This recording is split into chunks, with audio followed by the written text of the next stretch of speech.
Bihar NDA में LJP और JDU के बीच जो तनातनी है उसमें हर घंटे एक नया अपडेट आ रहा है और इस वक्त जो ताज़ा अपडेट है वो ये है कि जेडीयू और एलजेपी के बीच एक नया विवाद खड़ा हो गया है। दरअसल ये विवाद जेडीयू के ही एक सांसद से जुड़ा है और बिहार सरकार यानी नीतीश सरकार में जो मंत्री हैं जेडीयू कोटे के और सीनियर लीडर विजेंद्र यादव, उनके बयान को लेकर के ये नया बवाल खड़ा हुआ है। दरअसल ये जो विजेंद्र यादव हैं वो कल जेडीयू कार्यालय पहुंचे थे सोमवार को और वहां 3 विधायकों को सदस्यता इन्होंने दिलाई थी। इस दौरान प्रेस कॉन्फ्रेंस हुई थी और प्रेस कॉन्फ्रेंस में विजेंद्र यादव से मीडिया के लोगों ने सवाल किया था चिराग पासवान को लेकर के और चिराग पासवान और नीतीश कुमार के रिश्तों की तुलना कहीं ना कहीं सेकेंड वर्ल्ड वार से कर दी थी विजेंद्र यादव ने।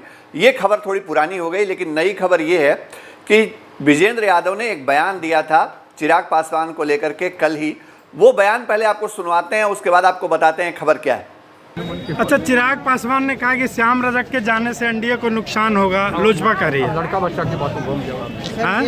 क्या वाकई नुकसान होगा?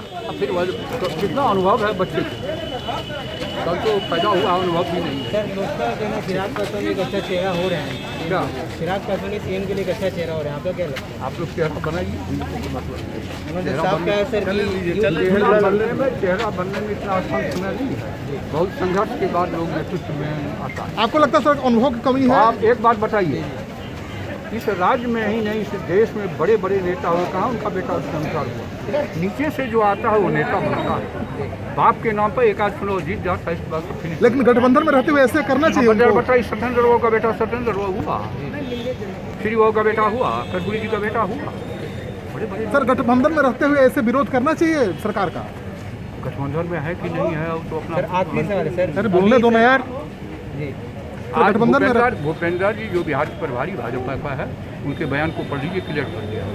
दरअसल विजेंद्र यादव ने इस बयान में चिराग पासवान से जुड़े सवालों से बचने के लिए अलग अलग तरह के एग्जाम्पल दिए और इसी एग्जाम्पल के दौरान और इसी उदाहरण के दौरान उन्होंने जो बातें कही वो आपको सुनवा रहे थे। उन्होंने कहा कि जरूरी नहीं है कि जो बड़े राजनेता होते हैं उनके बेटे भी बड़े हों, मतलब उनका भी कद उसी तौर पे हो। इसके लिए उन्होंने बिहार के जो पहले मुख्यमंत्री थे स्वर्गीय श्री कृष्ण सिंह, उनका एग्जाम्पल दिया।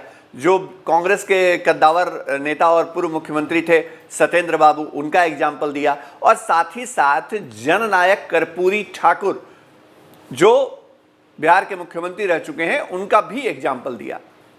लेकिन इसी एग्जाम्पल के दौरान विजेंद्र यादव फंस गए। विजेंद्र यादव को यह याद नहीं रहा कि कर्पूरी ठाकुर के जो बेटे हैं रामनाथ ठाकुर, वो जेडीयू के ही सांसद हैं और पार्टी ने उनको राज्यसभा एक नहीं 2-2 बार भेजा है। तो अपने ही सांसद को लेकर के जो टिप्पणी विजेंद्र यादव ने की है उस पर अब लोक जनशक्ति पार्टी ने घेरीबंदी कर दी है। लोक जनशक्ति पार्टी ने कहा है कि विजेंद्र यादव को मंत्री पद पर बने रहने का 1 मिनट का भी अधिकार नहीं है, क्योंकि वह जननायक के बेटे का अपमान कर रहे हैं। मतलब स्वर्गीय कर्पूरी ठाकुर का अपमान, उनके परिवार का अपमान कर रहे हैं। और लोजपा ने यह भी कहा है कि यह अपमान इस बात को दिखाता है, जो बयान दिया विजेंद्र यादव ने, वो बयान इस बात को दिखा रहा है कि रामनाथ ठाकुर के संघर्ष को उनकी पार्टी के नेता कम करके आंक रहे हैं, उनके संघर्ष को अहमियत नहीं देते हैं। तो ये एक ऐसी घेरीबंदी है जिसमें कहीं ना कहीं लोक जनशक्ति पार्टी ने जेडीयू के कोटे के मंत्री और जेडीयू के जो बड़े नेता हैं विजेंद्र यादव, उनको उनकी ही पार्टी के जो सांसद हैं रामनाथ ठाकुर, उनके ही सवालों पर या उनको लेकर के जो टिप्पणी उन्होंने की उसी पर उनको घेर डाला है। जेडीयू की तरफ से अब तक कोई प्रतिक्रिया नहीं आई है, लेकिन ये बात तय है कि इस मामले पर भी दोनों दलों के बीच आगे राजनीति और होगी और बयानबाजी जो है वो और आगे बढ़ेगी। तमाम खबरें, तमाम अपडेट आपके लिए लाते रहेंगे। आप देखते रहिए फर्स्ट बिहार झारखंड। नमस्कार।